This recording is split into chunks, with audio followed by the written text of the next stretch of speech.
iteration of Big Pats Under the Hood. Let's go outside and look at this tour pack that I installed on the back of my bike. Come on, Coco. Come on. Coco, you coming or not? Come on. Well, I guess not. Guess you're not coming, Coco. Yeah, Coco says it's over 100 degrees. She don't want to be out here. I don't much blame her. But I just wanted to show you all that you can get anything done. So, yeah, earlier I started working on putting a tour pack on my bike, quick release tour pack. The bike is an Ultra, and our Ultra means that don't matter if it's a road glide or a street glide. Ultra just means it came with a tour pack. That's all. That's all. It came with a tour pack. It came with lures. They call lures, and that keeps the bugs and stuff from hitting your rocks and stuff like that. Mine don't have speakers in it, but I'll be installing those. I got some in the house. But this is what the quick release tour pack looks like.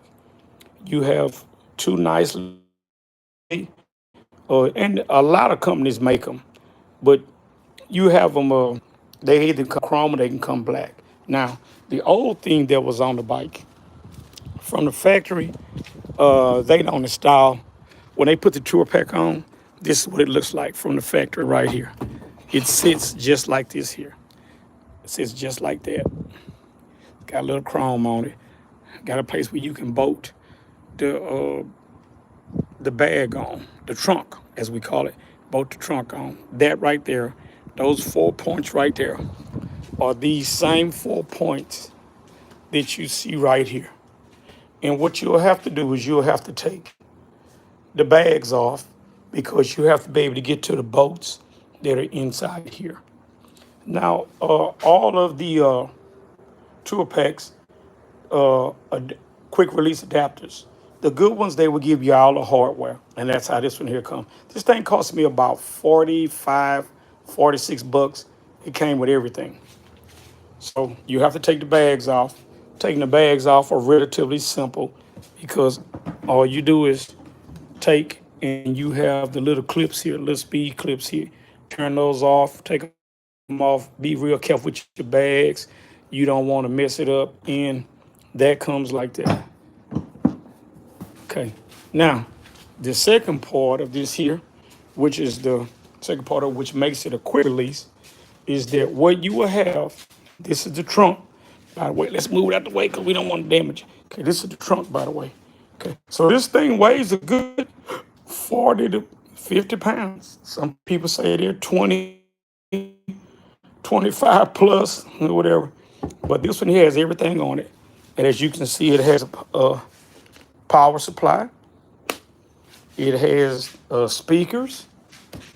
It has the volume control over here. But this is what you get right here with the Quick Connect. You get this apparatus here and to your factory for a bike, because when you're not riding on a long trip, and let's just say you may not be taking your wife or something like that, so you may just want to ride the bike and the two saddlebags are enough for you. Well, it gives you the ability to remove the trunk, all the connections. This is for the lights, for the brake lights and the speakers. You know, this here is for the radio, and this is for the satellite antenna. So you get a chance to remove all this stuff here and just set the whole thing up. Just set it up. And when you don't have a passenger, you don't need all this extra weight. Now, it may seem like this thing is not heavy, but this thing weighs this thing weighs over. With that onto the back of a bike that's already over 800 pounds. Hey man, that's a lot of help. So I'm I'm just telling you, man, that me myself, anything you can do to get that weight off of you, uh, you can do that, man. You can do it. And the bike looks a lot cleaner now. Well, it looks a lot cleaner there. I polished everything up because the bike had been sitting, polished the chrome up and everything, and put wax on the bags and the pipes and all that because it had been sitting. Now, let me say this to you. This is just my preference. The bike I had before, years back, I had a Softail Slim, and that bike was great. It was a great bike. It had the Evo motor on it. It was a 1991. I bought that bike brand new, and it was all black. And I put a big front end on it, big as you could at the time, and the Vance and Hine pipes on it. Put the stage 3 S&S jugs on it. The bike had a carburetor, and I love the bike. I liked the bike, but as time went on, I stopped riding because my work picked up. And when I went back to riding this time here, about a little over 10 years ago, I bought a Vulcan, Kawasaki Vulcan, nice bike, powerful bike. But then I knew that I wanted to start taking longer rides.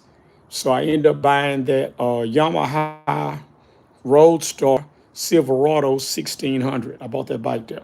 Great bike, great bike. Nothing against it. The only thing of it is that I put time in it.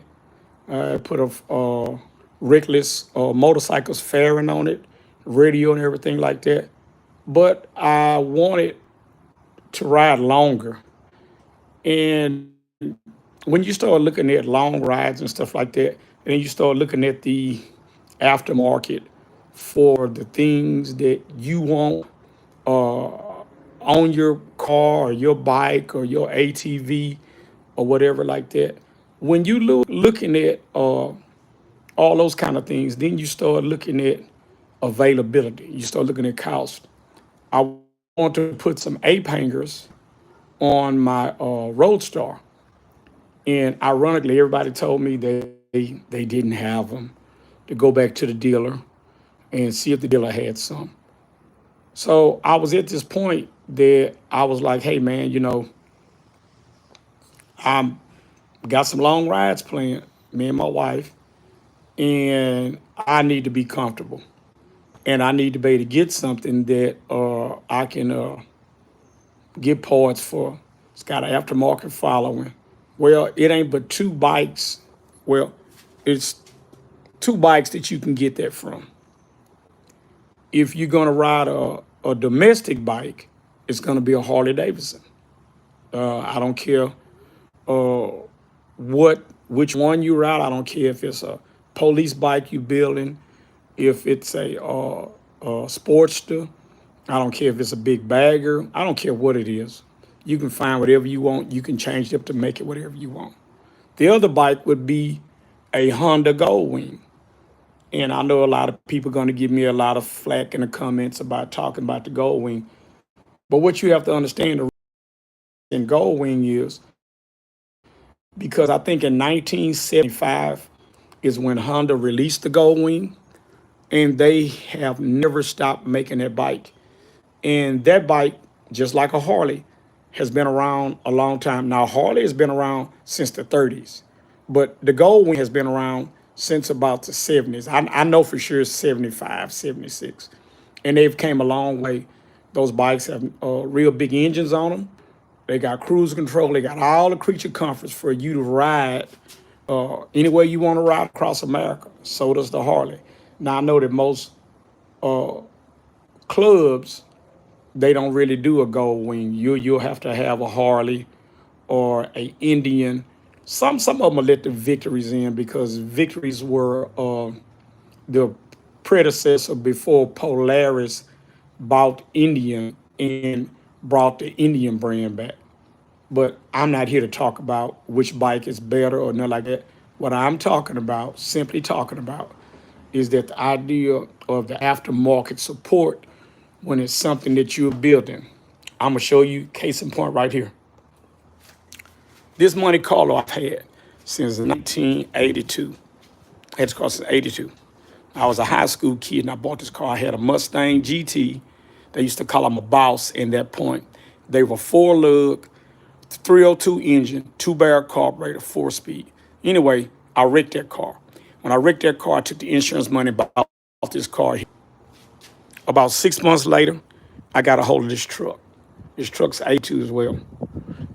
Forget about the 89 to 91 Suburban or 3/4 ton, well, it's more of a Suburban, uh, header panel. Forget about that. But this truck's 82. Now, both of these vehicles I've had. Now, just like anything else that I have, you're able to get aftermarket support. This lawnmower here was a 1990. I got it from my little brother. I traded him a newer model Craftsman. Got this Murray, but it has aftermarket support. I was able to get everything for it to rebuild this lawnmower.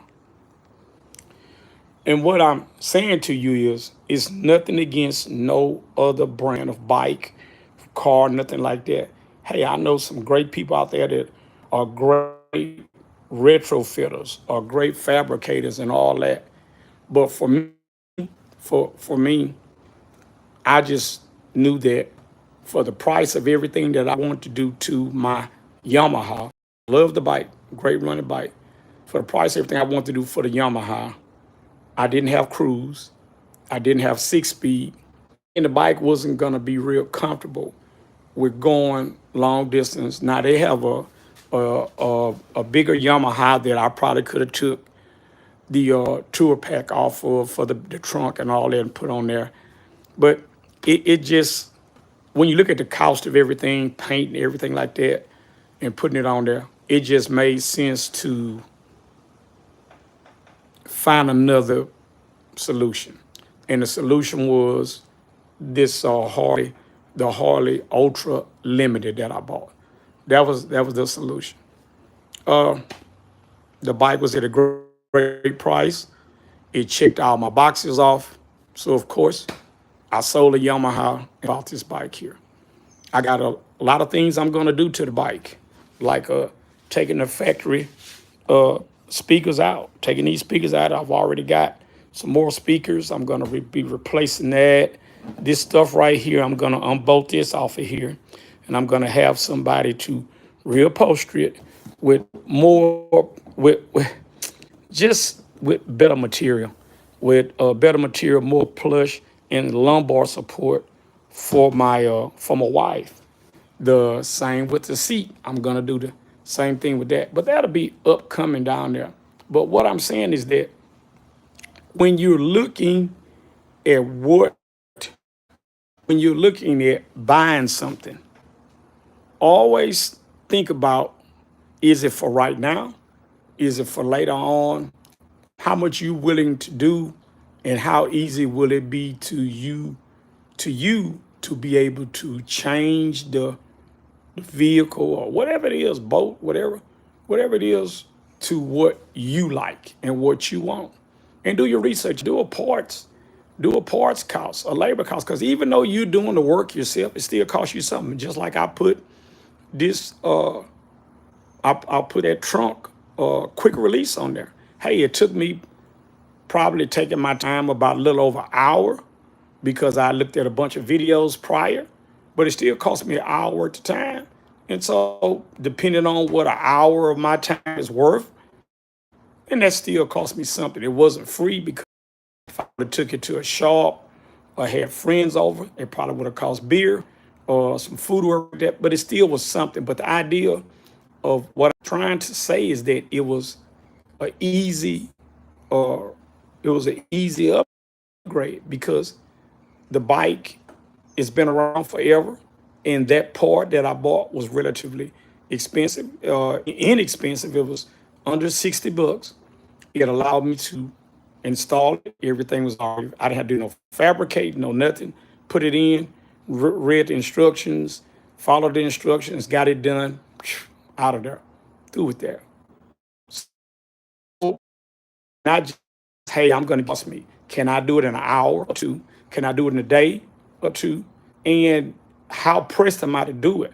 And how good a part am I going to buy in order for this to be a seamless transition and application?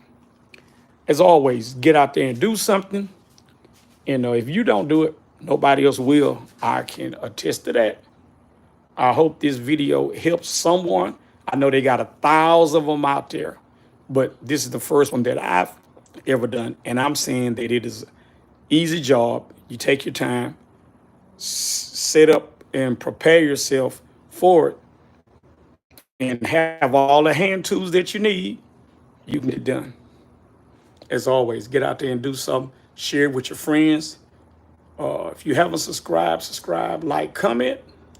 And we got some more things coming up with this bike, as well as that truck and this car. Got a bunch of stuff coming up. I'll get you on the next one. Thanks for everything.